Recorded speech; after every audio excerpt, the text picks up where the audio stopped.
My name is Jimmy Purdy, shop owner, master tech, transmission builder, and the host of the Gearbox Podcast. Here I talk with new and seasoned shop owners, as well as industry professionals about day-to-day operations within their own shops and all the failures and successes that come along the way.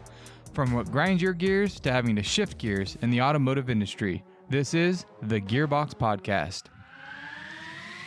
Well, I appreciate you taking some time anyway. That was pretty cool that you decided to make some time for me, because I'm sure you're pretty busy. So yeah, I've always got time to throw a major corporation under the bus for shady stuff, so it's fine. touche. I can appreciate that. So tell me a little bit about yourself. As far as you've always kind of been hands-on with wrenching. What's the story there as far as your background in the automotive industry? So yeah, since I was a kid, I've been the take it apart and put it back together, fix stuff kind of kid. And I didn't start my career in mechanics. I tried to start my career in mechanics, but I had no experience. So trying to get taken seriously, and this was like almost 20 years ago when I was trying to get into the industry, and it's changed now, but yeah, like 17 whatever years ago, being an 18-year-old female in Alberta, which is kind of the Texas of Canada for people that aren't super familiar with Canada. Oh, nice. I like that. Okay. Yeah, it's good, except it's just, one more old boys club. So I ended up getting into like search and rescue and did some medic stuff in the oil field. Finally managed to get into elevator mechanics a little bit, and then automotive, and then off-road heavy duty equipment, which is kind of where I'm at now. But I've always had a passion for automotive and done that recreationally. And then as far as off-road heavy duty and automotive, it's kind of all the same things, just put together differently. So That's fair. That's pretty rad though. Yeah. Because up there you got to have your license for it too, right? Yeah, I recently learned that you guys don't need licenses. Yeah. I thought that was pretty interesting as well. I think we should. I 100% stand behind that wholeheartedly, that I think everyone should do that. But the problem is, you're talking about U.S. government and one more aspect of what we're doing. Okay, maybe we don't want that. Like, I like the idea of it, but I do not like the idea of the government telling us one more thing we got to do. And then it just turns into a money grab, right? Like, yeah. I don't know. We have the ASE program, right? So that's like, it kind of sets the bar. Right? What's that? Is that the master mechanic thing? Yeah. So you can, right. You have like all the different aspects, say A1 through A8, and then you get your L1 as advanced. But each one, A1, A2, A3, right, is all different categories of the vehicle. And so it kind of sets the bar as far as knowing kind of the basics, and it's a big polarizing subject right now in the States, because a lot of people say it's way too easy. It's like, well, I mean, it's better than nothing, right? Like, in my opinion, right? Like, even if it is easy to get in, and then the guys get these master's certificates and they don't know, their head from their ass, right? Like that's a real thing. Yeah. It's like, okay, we'll take it away. Does that solve the problem? Are you happier now? Exactly. Exactly.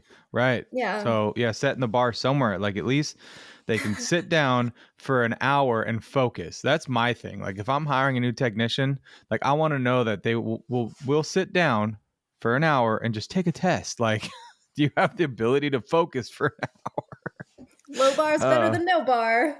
That's true. That's very true. But the whole license thing, and up there and down here, it's a big division. How did that work for you with getting the testing? Obviously that's second nature for you, but how does that work? So up here, it's generally either a 3 or a 4-year apprentice, depending on what industry you go into. For automotive, it's 4 years. So you have journey people and apprentices. There's a ratio. You can only have, again, it's industry specific, but like 2 or 3 apprentices to a single journey person. And then they work so many hours, go to school for whatever, 4 weeks. sometimes 8, and then again, work another chunk of hours, go back to school. And so you've got first year, second year, third year, fourth year. And then, yeah, you write your journeyman test. And then you can also write what's called a red seal. So each province has their own like apprenticeship board and apprenticeship rules, but a red seal allows you to work in any of the provinces. So that's kind of the like top tier of certification here. Okay, so that's like that'd be like similar to like the master, I guess you would call it, right? A master Yeah, technician. yeah, pretty much. It definitely sounds pretty well organized. Sounds like it. Sounds It like, does sound that way, doesn't it? Um, but like there's, everything else with government jurisdiction, I'm sure there's all the different nuances. yeah, there's a lot of mixed feelings about, in Alberta, anyways, the Alberta Apprenticeship Board, but that's another story for another day. I could only imagine. That's probably the reason why we don't want it in the States as far as having a government overreach program, right? But it still amazes me, and I'm sure being, the influencer that you see all the videos of repairs gone sideways, right? All the different people posting, I mean, brake pads going on backwards and this and that and the other thing. And you're like, man, something as simple as that, and people are just going for the lowest bidder, right? They're just calling around who can do my brake job for $50 less, right? Yeah, Um, then you got the other side of the coin where you try to go to a professional corporation and you get hosed the other way, which yeah, leads us to the story of what got my attention when I was watching your content. So yeah. speaking of brake pads and speaking of that, so you're in quite you're in the litigation right now with it. Is that correct? No, it hasn't actually gone to litigation. They Okay. kind of low key threatened. They dropped the corporate head office lawyers bomb. But when I turned around and said like, please, I would absolutely love this to end up in court. Like, this is what I'm going to school for. I have a passion for this. Like, let's go. He immediately was like, "Oops, bluff was called." So I don't think they're planning on doing anything. And well, I probably have a case to take them to court.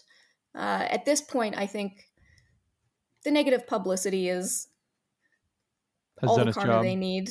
Yeah. Yeah. Are Yeah. you looking at trying to push that farther, or you think you're feeling good about the amount of bad press they've had over the situation? I'm I'm feeling decent about, actions having consequences. I don't think that dragging through dragging them through the court system isn't going to dissuade them any more than the negative attention and the business they've lost already has dissuaded them. So, as much as it would be a super fun time, um, for like the small amount of monetary loss that's involved, I don't think it's, yeah, not worth. The cost outweighs the benefit at the end of the day. Yeah, because I mean it is your time too, so you always got to think about what's the best use of my time, right? And and at the Yeah. end of the day, the goal is just try to put the spotlight on them, and I think you've done a really good job doing that. Um, with that being said, this can we go back just towards the beginning of this whole process and kind of reiterate what exactly happened? So the vehicle was brought in, and there was a bunch of stuff that was called out, you would call, or upsold that didn't need to be done. And I know the brakes was the big one, but what else was there in that report that you saw?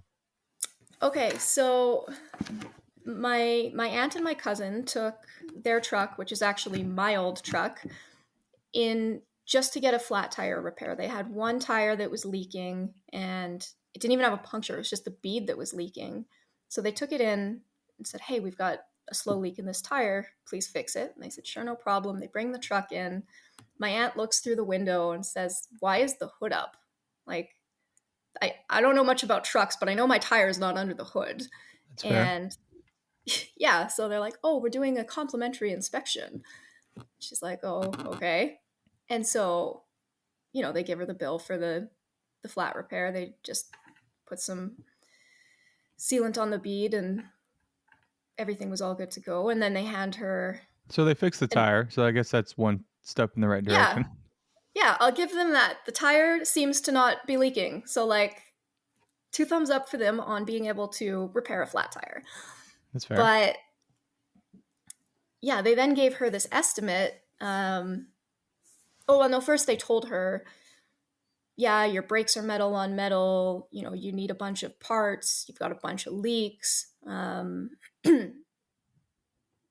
This truck needs a ton of work. Do you think they were using like scare tactics, or do you think it was? I personally think that yes, if you tell somebody that their brakes are metal on metal and they're not, that's intended to create a sense of urgency. And so I don't know how they arrived at metal on metal. I don't want to come right out and say for sure 100% this was malicious. They absolutely knew that those brakes weren't metal on metal, because I don't know that for sure. Well, did they say it was not safe to leave? They told her that she couldn't drive it out of there? They didn't, as far as I know, they didn't tell her that she couldn't leave, but if her brakes were metal on metal, they should have told her. I guess it goes without saying. Yeah. Yeah. But she lived pretty close, so she said, yeah, give me an estimate. And then went home and immediately called me and said, oh my God, the truck needs a whole new front end and brakes and tires and it's got oil leaks and okay, you're the bad person because you gave her that truck. Hey, this truck you gave me is just terrible. Yeah, and I'm like, okay, you're just like this really sweet old lady. I know you don't drive that truck like you stole it. It was pretty mint when I gave it to you. This is bizarre, but I still.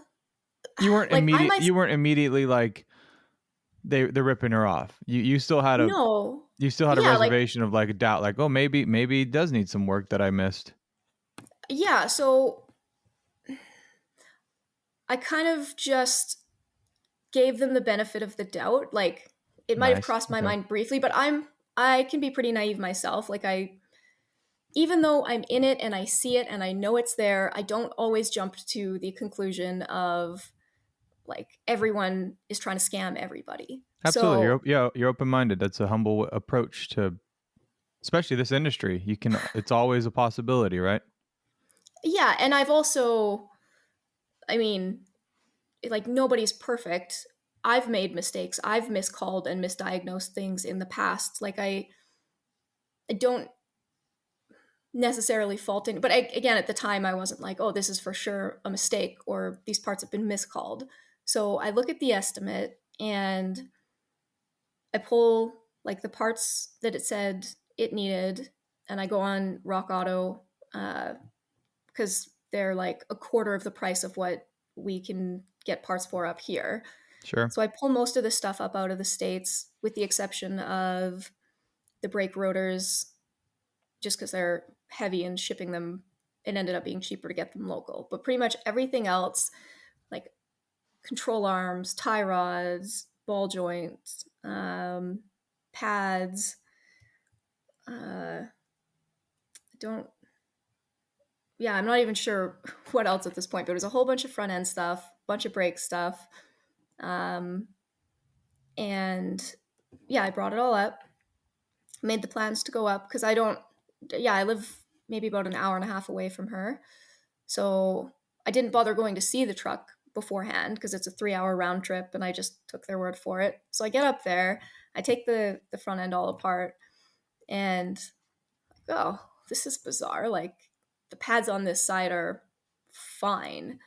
Same thing with the rotors. And I go to the other side thinking like, okay, maybe one side has a seized caliper and it's metal on that side. Sure. But no, I go over everything and yeah, like the lowest brake pad was 7 mil. I'm like, wow. Oh, well, that's bizarre.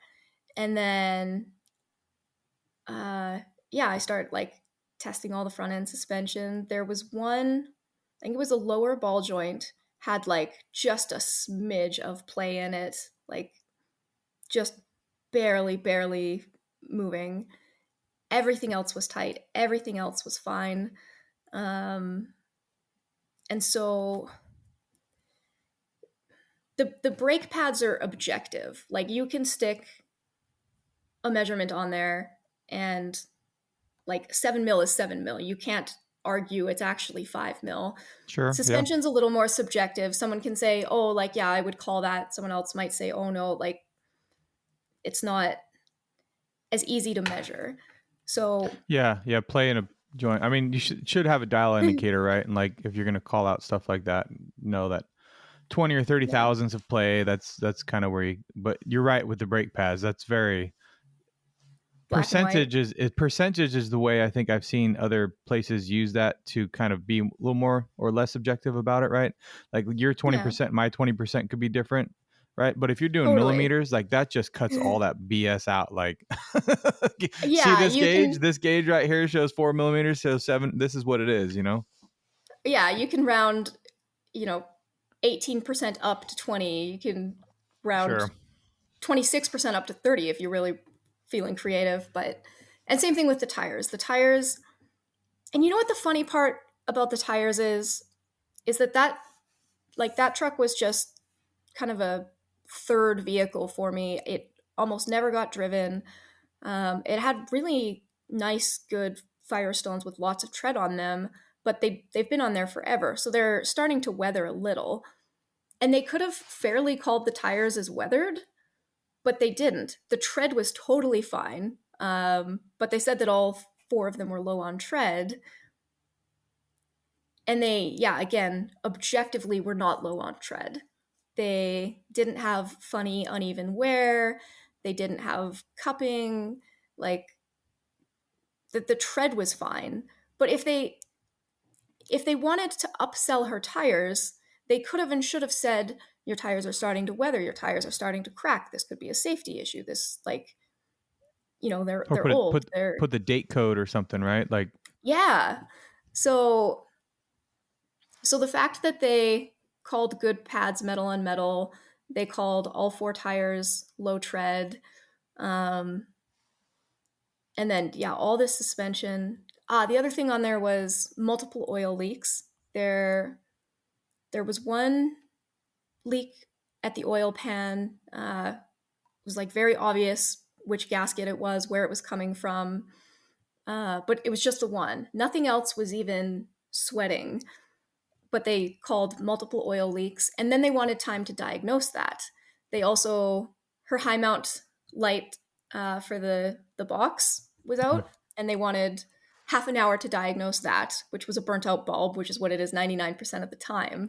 But instead of just popping the 2 screws out and seeing if the bulb was burnt out, they're like, you're going to have to pay us half an hour of labor to diagnose why you don't have a light for the. So it's just all sorts of like one thing on top of the other. And as I'm going through the truck and as I'm reading through this invoice, I'm just like, no, this is a little excessive. So I go in. Like each individually could be chalked up to through. Yeah. But all of it together was like, this is just one too many strikes.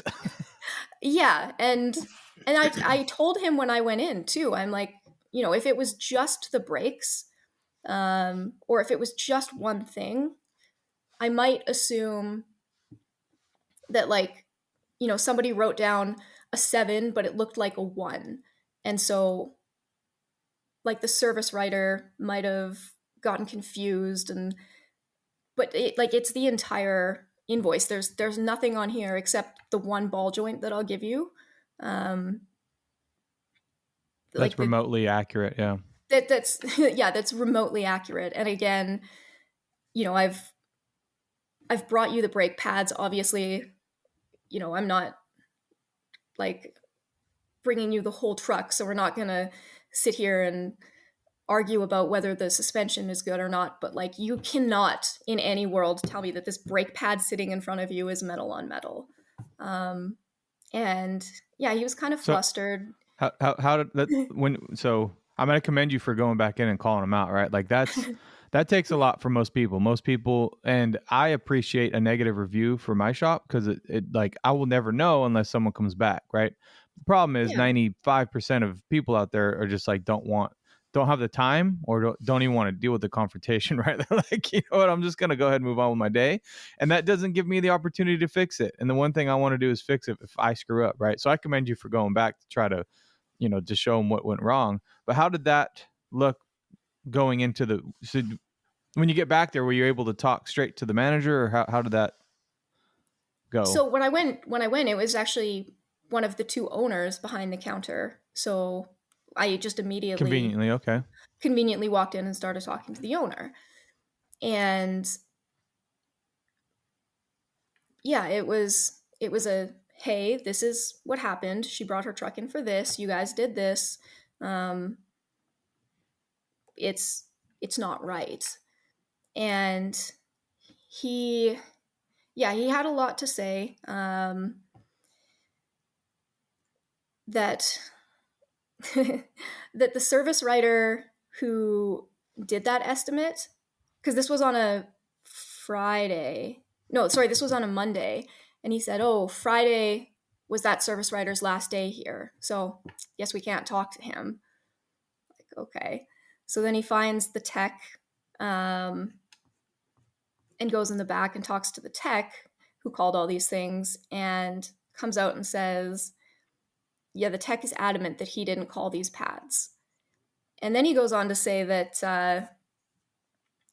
the tech told him sometimes the service writers will just make stuff up or like put stuff on a work order that the techs didn't call, which in itself was a pretty big red flag for me, that your tech just admitted apparently to being aware that the service writers are doing something that I would consider fraudulent. And he didn't seem overly pressed about that. So we kind of went back and forth a little bit. And then I brought up the fact that, I brought all these parts up out of the States to do this and to ship them back across the border. Like, the shipping that I paid to get them up here and the shipping to pay to get them back. First of all, those are expenses that were incurred because you provided false information to a consumer in the course of a consumer transaction. So, and then he just immediately said, like, no, I'm not paying for your parts. And to be fair, the parts that I pulled up out of the States were only about $150, which I think is like 100 US dollars, because our monopoly money isn't worth anything. So it was like, monetarily, it was a super small amount of money for the parts. And like, I'm not asking him to pay me for my time to come out and like travel up here and do the work and take everything all apart. Like, I just wanted my aunt to not be out the money for the parts. Sure. And he said no. He said he was gonna get the physical notes that the tech wrote, because there's like, the handwritten work order and then what the service writer puts in, and call me back. And so he called me back and said, yeah, I found the text notes, and I guess he did call those. I've had a chat with him that, if he's going to call something, he needs to be sure about it, and blah, blah, blah, whatever. But we're not paying you for the parts that you bought based on this. And his reasoning when I went into the shop was kind of like, you need to verify these things before you order the parts. And I don't know if that was specifically because I told him that I'm a mechanic and I own my own service truck and I own my own business, and like, I'm not just some angry nobody off the street. Like, I understand the industry a little bit. And I don't know if he would have expected anyone to verify before they bought the parts, or if he's just holding me more accountable for believing him. but whatever. He wanted to accept no like financial responsibility for the losses that my aunt incurred because of the misinformation that they either knowingly or didn't knowingly provide my aunt. And that's what got me. If I'd gone in and said, hey, you guys dropped the ball, this is super not right. And he was like, yeah, wow, I have no idea how that happened. I'm sorry that happened. Let's fix it. Let's make it right. Then it would have been a non issue. Which is why I didn't just immediately go on the internet and blast them and post negative reviews and like, because yeah, sometimes there's mistakes or there's miscommunications and The human element is always a factor in all this stuff, right? right, But but it's also the only way to fix it too, is having that. And I think there's a huge lesson here for a lot of people listening, yeah, because this is a super polarizing subject, and I love that you brought this up, because I can hear the negativity, and coming from a complete like over a third party, like the 30,000 foot view as I'm viewing this, and I've gone down that road before, and everyone always wants to step over a dollar to pick up a dime, right? In the grand scheme of things, $100, right? How much did it cost that company to get your aunt in the door, marketing wise, right? You know what that costs. You know what marketing yeah, costs. Every single time that phone rings, it's $40 to $60, right? On the mm-hmm, low end. mm-hmm, Like it costs money to have them come in, right? And he admitted accountability. At least he said, "Oh yeah, the tech screwed up." But then the ego stepped in and said, "But that's as far as I'm taking it. If I give her money, I feel, I'm just, as my opinion, I'm admitting 100% fault."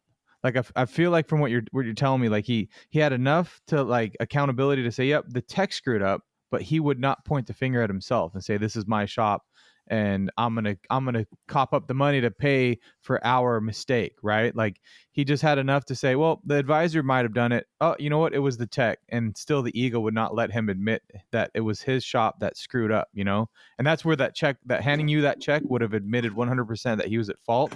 And I don't think his ego was going to let him do that. But also, I've heard this, and I've seen it on all the Facebook posts that I watch and all the other social media stuff. And I see these guys like, no refunds. You can't let the customer dictate your business. And it's like, at the end of the day, the customer is what pays all the bills, right? And if it would have made you happy to just say, I screwed up, let me pay for those parts. I'll either put them in my stock, I'll buy them from you and put them in my stock because I'll use them, right? Or you know what, I'll just pay them and you keep them. Like, even better. Like, it's just, why is that so hard to like conceptualize that? And like, I don't know. It's just, there's so much ego in this industry, especially with the guys I talk to. And it's so refreshing hearing you coming from that aspect of like, that's all it would have took to make you happy. And it's like, oh, wow. Like, we're in the business of fixing cars and fixing people, really. And it's like, that's all it would have took to fix that situation. And he decided not to do it. It just blows me away. So, so on the subject of accountability, I think that so to your point, yeah, he did say, oh yeah, the tech miscalled it. um, but he then came back and said, things get miscalled, you need to verify. Like, I'm not, this happens all the time where people miscall parts that aren't needed. But if you're the one going to be doing like ordering parts, you need to make sure before you order the parts that's on you. So in the end, I think he still didn't really, like, yes, he admitted that his tech made a mistake, but he still had trouble admitting that anything that went wrong after it left the shop was caused by them or had anything to do with them. right. It's like, yeah, we can give you a quote. Oh, and then and then they doubled down. I don't know if you saw this part. They doubled down and made a Facebook post saying, "Well, this was just an estimate for work that would be required in the future," which opens a whole another. Oh, so they were saying it was like based on mileage, not on what they saw. I guess was that the idea? I don't know what the idea was. Their wording was just that it was a quote for services that will be required in the future. But at that point, you can just quote a whole new engine and a whole new transmission. And True. Yeah. so, yeah, they unfortunately really mishandled the situation.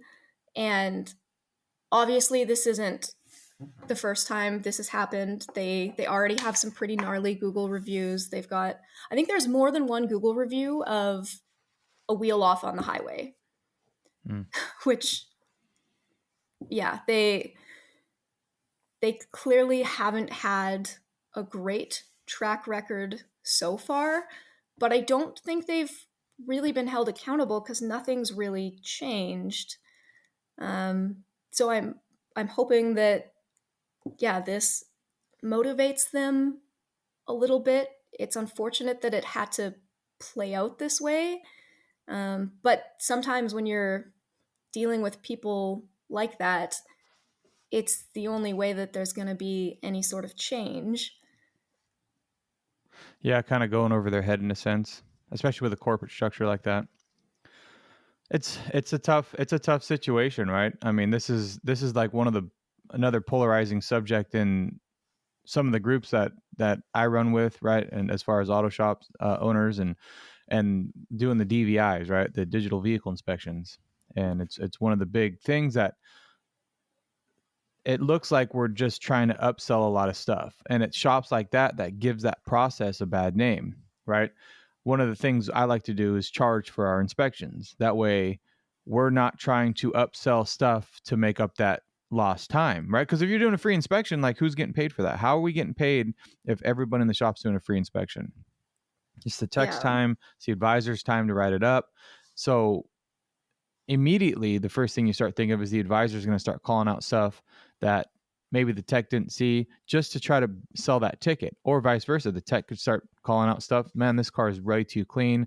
Now I got a half hour into this thing. There's nothing to sell, and I'm not going to have any work later today. So they start calling out stuff. So we've always charged for it, and I'll pay the techs for their time. I pay the advisors for their time. Like, even if we don't sell anything, that's fine. I do not want to go down that. I don't want that possibility there, right? So you'll get your time regardless of what you find with the vehicle. I want to Yeah. make sure the car is just safe. And that's the good part about an inspection, right? Like, we want to make sure that the vehicle is safe when it leaves. Like, that is the good part about it. But then you have the bad part where you're just trying to find stuff to sell to pad your bottom line. And it's unfortunate that still in this day and age, there's still shops that are getting away with it, because you think with the social media, with the internet, with the Google reviews, the Yelp reviews, whatever, you would think that that's not going to happen anymore. And I think that almost makes it worse, because a lot of consumers are thinking there's no way this place can rip me off, like, right? Because everything is so transparent, in quotes. Like, it seems like everything's so transparent, and then you add pictures to it. But then you got guys that have like a folder full of pictures on their computer, and they're just loading pictures in and sending them out, right? Because who actually knows what the underside of their vehicle really looks like, right? So there's that fraud going on too. And it's like, really, in 2024, this stuff is still going on? It just blows me away. And then to know that as a shop owner and not just stand behind and say, okay, I'm going to go outside my comfort zone here, and I'm going to pay you for your parts because we really dropped the ball and screwed up. And that's 100% against the reason why we're doing inspections on the vehicles, right? You got to look inwards a little bit. Like, why is it that you're inspecting these vehicles? Why is it you're taking the time to do this, to make sure that the client is safe and that they trust you? And you lost all that. So, like, just pay up, man. Do whatever it is, and whether it's paying or like taking the time, but like, if that's what you're asking, it's like, that's what you should get, right? Like, that's what solves this issue here. Why would you go against the grain anymore? It's just, watching your videos about that, I'm like, man, I get it now, because I was that owner that was like, I would never give refunds. We do what we do. The big ego comes in, right? And I'm like, I'm right, they're wrong. Like, this is my shop. I'm not going to let the customer dictate the way I do my. But then you see the other side of it, where you're like, oh, there's people that are actually like trying to rip other people off, and we have to keep that in the back of my mind. Like, we have to make sure we don't even go down that path, right? Yeah, and I think there's definitely something to be said. Like, it's easy to forget. Like, yeah, it didn't cross my mind that, like, oh yeah, some artists or some shops are scammy, and like maybe this entire invoice and I should really double check. No, Like, you went and bought all the parts and you were ready to spend your Saturday afternoon doing the work. yeah, and it's easy to forget when you're an honest mechanic in the industry that not everybody is that way. Like, because your default is no, this is right, this is honest. And so yeah, I think I need to do that with my customers too, where when I you quote them something, especially if it's a more major repair, not just taking pictures and saying like, "Oh, see, this is what your part looks like," because some people don't know what a good brake pad looks like compared to a bad brake pad. Very true. And you can even take a part that is completely good and solid, it's just like rusted or corroded, but like functionally and structurally it's still fine, and then show them a picture of a brand new one that's all shiny and the boots all shiny black on the whatever, and say like, yeah, this is your old one and this is your new one. The old one is shot, and just because it's, like rusty or covered in road salt, they're like, oh yeah, that looks terrible. So sometimes even just showing them photos doesn't It's not the end all really, be all, right? Like it's not, yeah, it's a little more transparent, but also it still can be manipulated. And I'm like you, I'm like, totally. that's people would actually do that. And it's like, yeah, they are, right? And it's like, you got to be aware of that stuff and know that that's the because you came in as the customer, right? As the client. So you came in from the other side of the industry, I guess we call it, right? And that's how Yeah. every single person, every new person's coming into all of our shops with that in the back of their mind because that's all they know.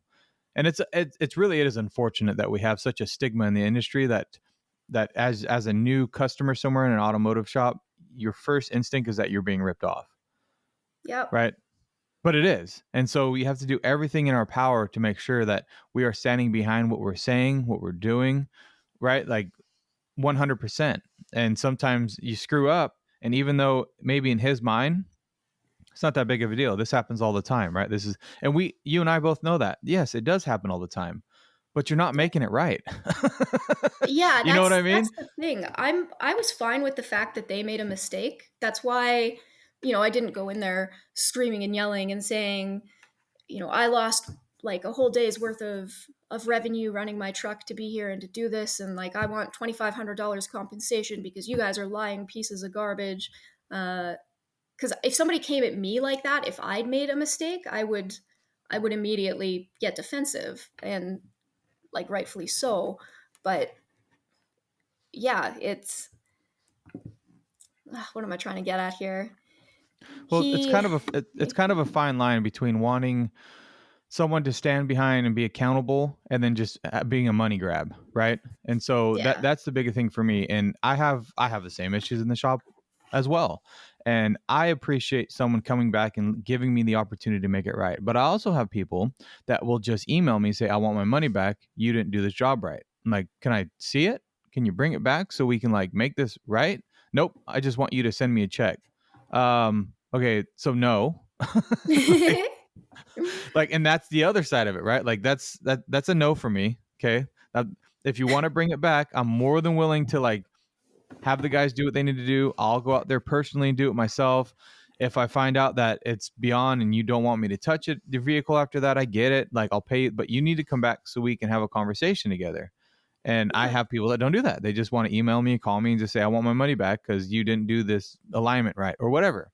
And it's like yeah, that's not how this is going to work. That's not how warranties work, right? Like, I'm not a corporation. I can get how Amazon can do that and just give you your money back. So there's like the consumerism, right? Where a lot of clients are more of a consumer and they just think everything works like Amazon. And it's like, no, yeah. you definitely need to come back so we can have a conversation. And at that point, we can figure out what the next step is. So I think that's why what you brought up is such a polarizing topic because a lot of people just want to draw that line in the sand, right? It's black or white.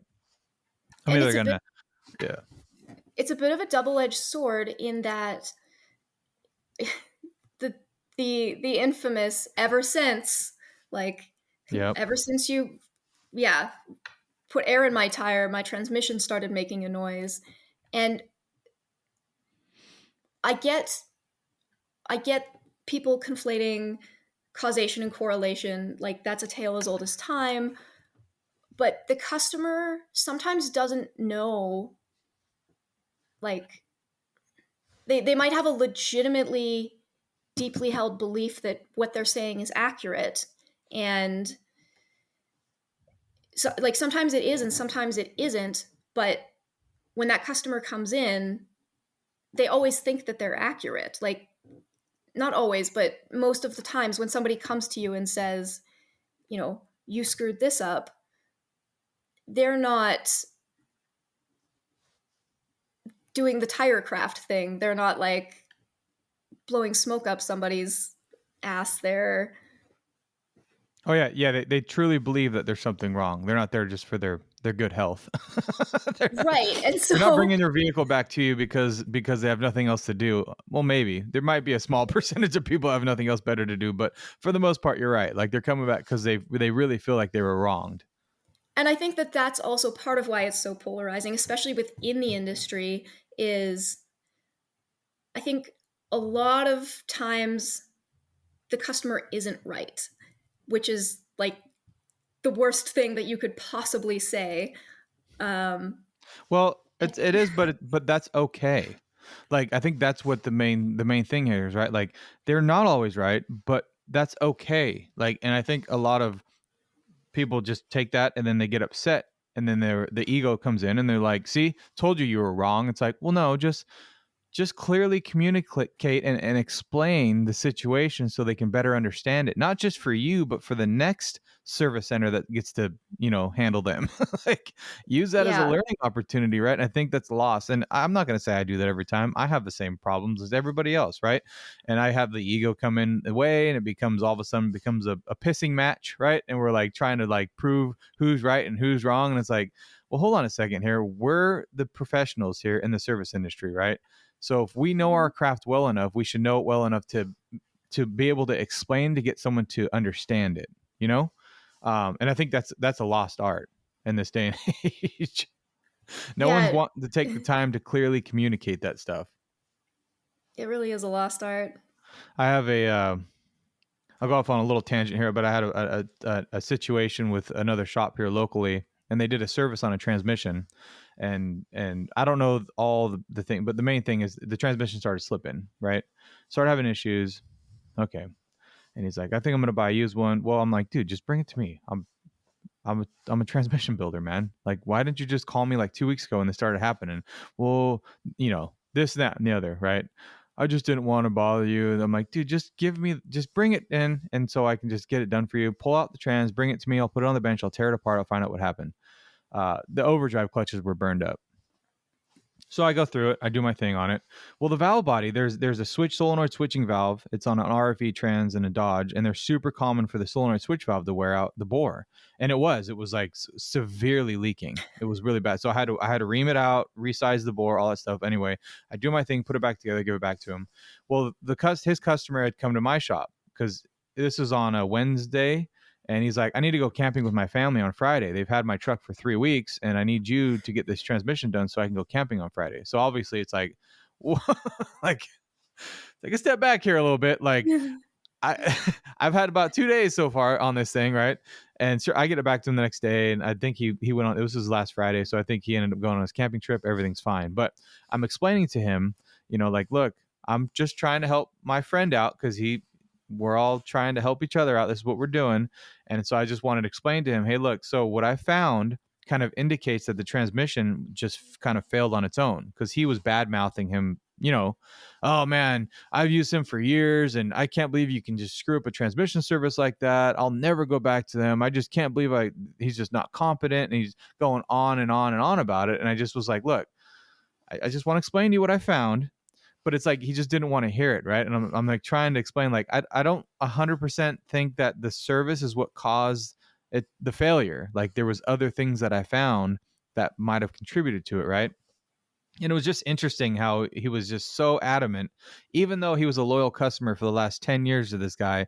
This one mistake all of a sudden it was like game over. Like I'm never coming back there. And then he was like, you have a really nice shop here. So I think you just picked up a new customer. Like, no, we're not doing that. Like I'm going to do this, but I don't want you back here. Like I had to tell him, like, that's not what I'm doing this for. I'm doing this to help him. And you need to go give him another opportunity because he's paying me to make this right for you. And he did. Like it was hands down. He was ready to drop $4,000 to buy a transmission to put it in there. I'm like, no, bring it to me. I'll help you out, man. I'll rebuild this thing. I'll get it back to you. And he didn't care either. Like what happened. All he was worried about was getting this guy's truck back to him. Right. Like that's it. Like the rest of it doesn't matter. Just need to get this transmission fixed and get his truck back to him. And that's all I cared about. Meanwhile, the customer comes in and he's like, has this stigma. Like he like purposely tried to screw him over. It's like, I don't like, it's just such an interesting thing. Right. And I'm like, no, you're not coming back here. I'm not picking up a new customer. That's not what's going on here. But it's like they didn't want to hear that. They all he saw was that they did a service, it screwed up the truck, and you fix it now for free. And I think that's kind of scenario is what gives us all as owners of automotive industry, shops, that stigma is like want to fight. We just all want to fight and like prove who's right, who's wrong. You know what I mean? Because it's like, man, I don't think it was what you did, man, to be honest. But none of that matters. You should have enough money in your bank account. You should be charging appropriately so that you can just handle that situation and move on with your day. I very much agree. And at the risk of entirely taking a stab at our industry and our people, I find people generally don't get into automotive or the trades because they're well-adjusted human beings with great people skills. Like always exceptions to Fair that. point. Very but fair. We're all a little, obviously, we're all on the spectrum just a little bit. Just a little tiny bit. So I think that kind of adds to the industry is the inherent nature of the type of people that like working on big pieces of metal that don't have personalities, and you don't have to. We're typically like dog people. Yeah. We're not like people. Yeah, exactly. So it causes some stuff to get lost in translation. Absolutely. Yeah. And the really interesting part is the shops that do really well are like the corporate ones. And it's because they have these like really squeaky clean sales guys. Yeah, they've got the whitest of white collar people just thrown in with us blue collar weirdos in it. Right. And some of the best shops are the guys that don't communicate well, but they do fantastic work.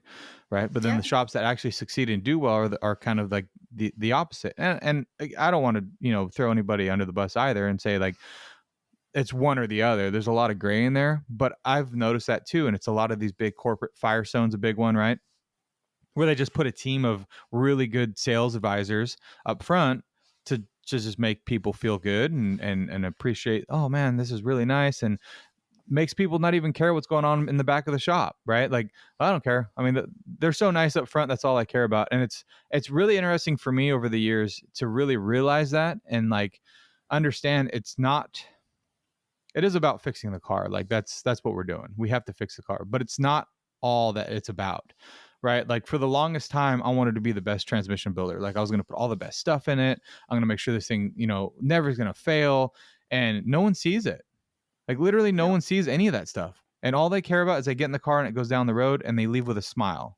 And I missed that for so many years, that aspect of it. And like having that switch flip and knowing that now, it's like, it's changed everything.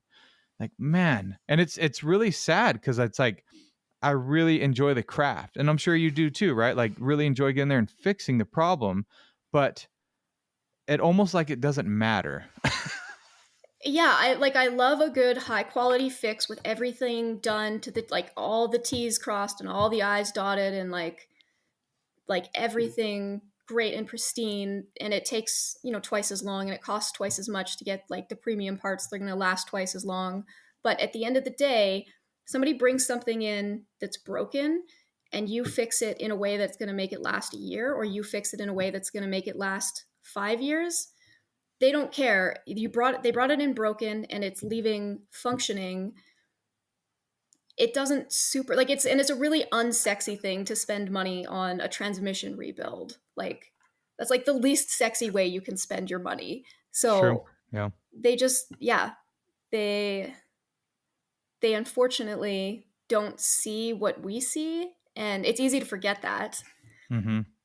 Yeah, Yeah. in the face of the companies ends up being either the advisor or the owner, whoever's at the counter, and that's all that's perceived from that shop, not the guys in the back or girls in the back doing the actual work, right? It's unfortunate, right? But also, it's a lot of pressure that's put on that guy up front too to make sure he does the right thing. Like in this instance we were talking about, like how hard would it have been just to like mean to you and just say, hey, you know what? I'm going to pay for your parts, and because we screwed up, why don't you come in? I'll give you a free oil change, right? Like, Yeah, something that has more value to the customer than it does to you, because it's just your operational cost at that point, and they seemed to be pretty slow anyways. It wasn't going to be taken away, too whatever, much of the time. too much. Yeah. um Do you think it's but like a fear thing? Like, because if you put yourself in that situation or in his shoes, and some words was to come back to me, and I was just thinking of that right now. Like, how would that situation kind of unfold for me if that happened, right? Say you hired someone and they screwed up, called out a bunch of stuff, and there's almost like a fear-based instinct to just try to negate that and try to make it go away instead of just really, really accepting that you made that mistake, right? Like it comes from that place of fear, right? Where you're kind of scared to like really fully admit that and then try to capitalize on that in a way. Like, and that's one of the things I like to think about too, is try to capitalize on those situations. Like not so much what you do every day, but what do you do when you get knocked down? Like what happens when things go sideways? And I think like giving them a free oil change, giving them a free alignment. Like, how do I get past this, but still retain you as a client, you know? and I think, so that's a super great point that you bring up, and I hadn't considered that. But I think, yeah, there might have been this notion in his mind, when I told him that I've got my own company, I run my own service truck, that if he admitted to, the $150 in parts that he should be liable for giving her bad information, that he might be opening the door. Like as soon as he admits to that $150, he's admitting to, my call out fee, my hours, the whatever, like that it kind of opens this can of worms, maybe. Or that story would get out, that he miscalled something and then ended up reimbursing a customer. Because if this is not an isolated incident, which I don't think it is, if that were to get out and he sets that precedent, now you've got 20 people knocking at your door saying, well, you said I needed this, and then I took it to another shop and they said I didn't need it. Where's my refund? Where's my whatever? And so it can be a slippery slope. There's But isn't that probably the right thing some, to, isn't that like the right thing to do though? yeah, I think it is. Wouldn't that be like the way you'd want to go? But, and Sure, but the obviously, right thing is, made up, it's all made up scenarios in your mind too, right? Like, is that really what's going to happen? Right. Cause you're the only one at the door right now. So just focus on the problems that are immediately in front of you. Right. well, and I gave him something to be scared of in the alternative. And this is probably my favorite part about this whole story is, yeah, I've got this TikTok account. I um, ended up, before I started my company, switched companies and kind of stopped making mechanic content. But I knew I'd still had this account that'd been dormant for however long. And I told this guy, I'm like, look, if you don't want to make this right, that's fine. I will make it right my own way, but you're not going to like how I choose to make it right. Like I have a social media account with like a half decent size following. I can post this story and you can have the negative publicity around it, and that will cost you significantly more than $150. And I think I told him that, if I posted a video, it would probably get like 1 million to 1.5 million views, which generally, I'll get maybe 200,000 views. And so I just completely inflated the number just to like scare the bejesus out of him and be like, look, just make it right. It's not going to go well for you. And so I posted this expecting that I might get like 100,000 views, even though I told him it would be well over 1 million. And then I woke up the next day and it was already at 200,000, and now it's at almost 3 million. So I completely BS'd to this guy and I was like, I'm going to make you super famous. And then I walked away like, oh no. And it ended up panning out better than I anticipated anyways. But Yeah. I mean, and you shouldn't have to be scared that you've stepped on the wrong toes and that somebody that has the ability to make you famous, like, you should just do the right thing regardless of who it is, whether it's a senior citizen that lives at home and knows like 3 people that they ever talk to, or whether it's somebody that has reach and can reach hundreds of thousands of Oh, people. absolutely. Yeah. But sometimes, yeah, with a certain type of person, that's the only thing that will motivate them. And I don't know if he thought that I was bluffing or what, but Well, it's I feel like that should have it's frightened him a little anyways. yeah. Well, it's one of those things too where and you've probably dealt with this too with being held ransom over a negative review, and it's one of the things that really drives me crazy, right?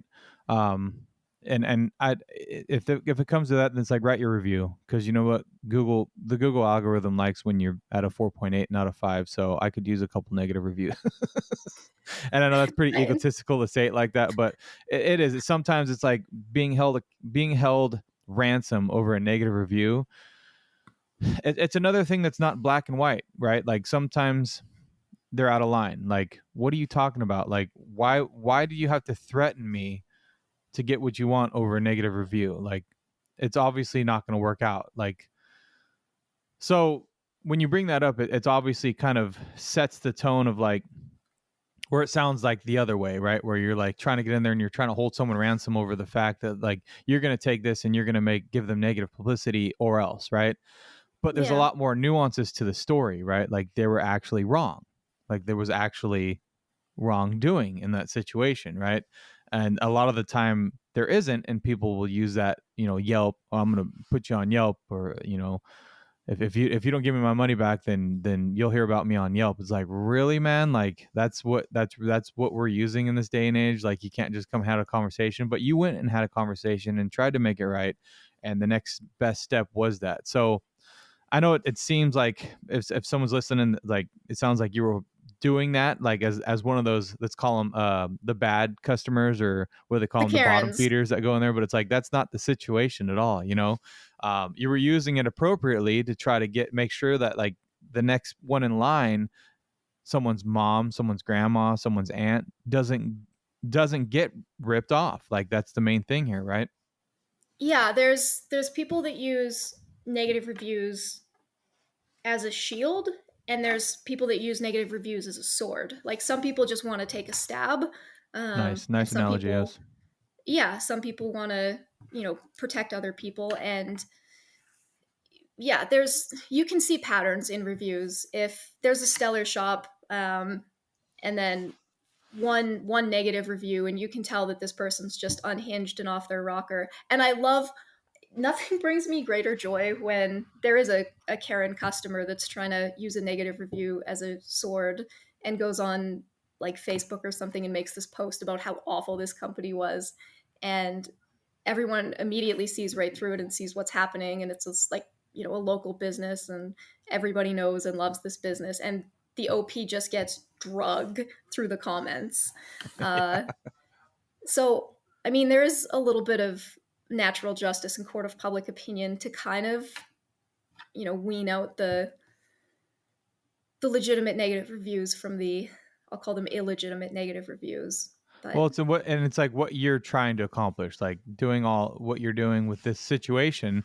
Like, what is the why behind it, or what is it that you're trying to make sure that is communicated to the shop? it's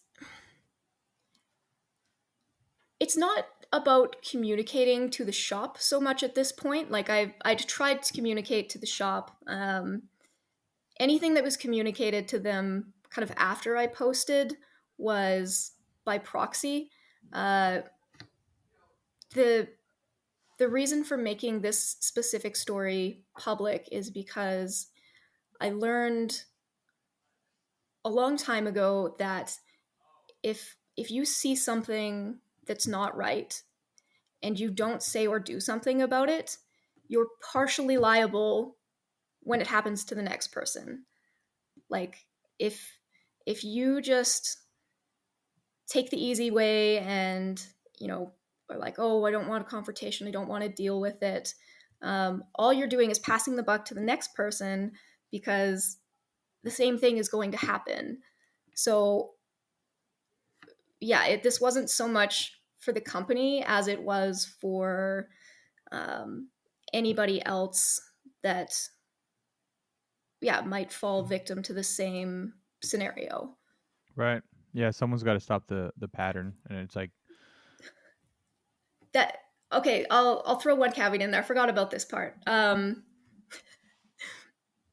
There was one part that was meant to communicate a giant middle finger to Tirecraft, and that was I'd gone on Amazon after the video really started to take off. I'm like, oof, this is definitely going to affect business for them,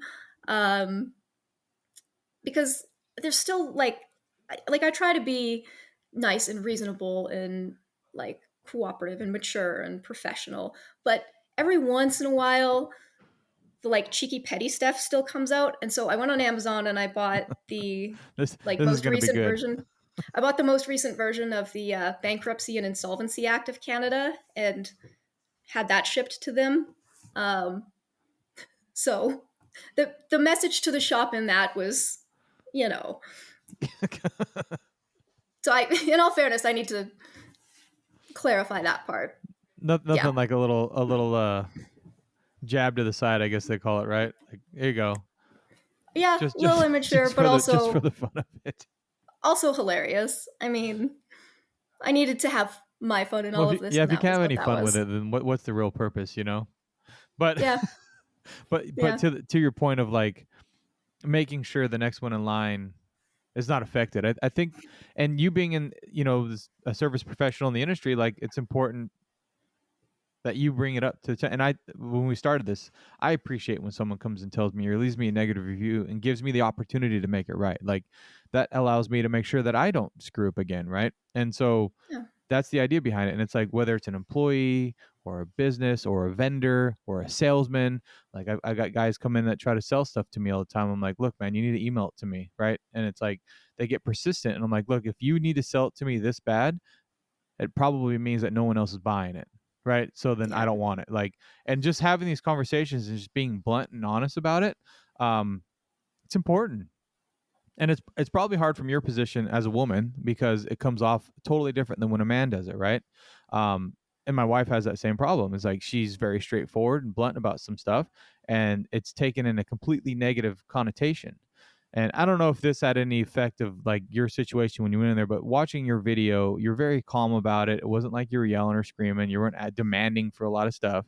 So I couldn't imagine that was the vibe that they got off from it. But um, it doesn't matter regardless. Call people out, tell people how it is, be straightforward about it, and make sure the next one in line doesn't either have to deal with that or those kinds of businesses slowly fade away. And I don't know if your bankruptcy uh, thing that you sent might have put them in that but we don't want anybody to go bankrupt, right? Like in your heart of hearts, like I couldn't imagine you actually want to see them and their families fail and like suffer, right? You just want to make sure that they don't do that again, right? Like that's the main goal here.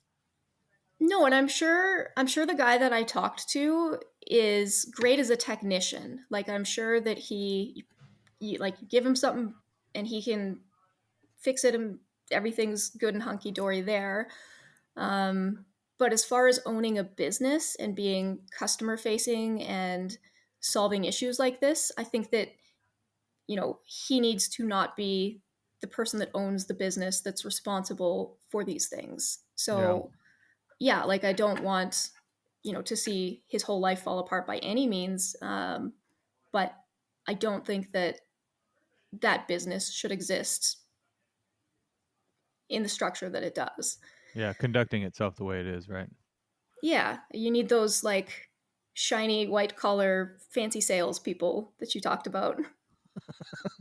Well, conduct yourself as professionals, and just and for those listening, like sometimes just give it up, right? Like don't be so hard headed when you make a mistake.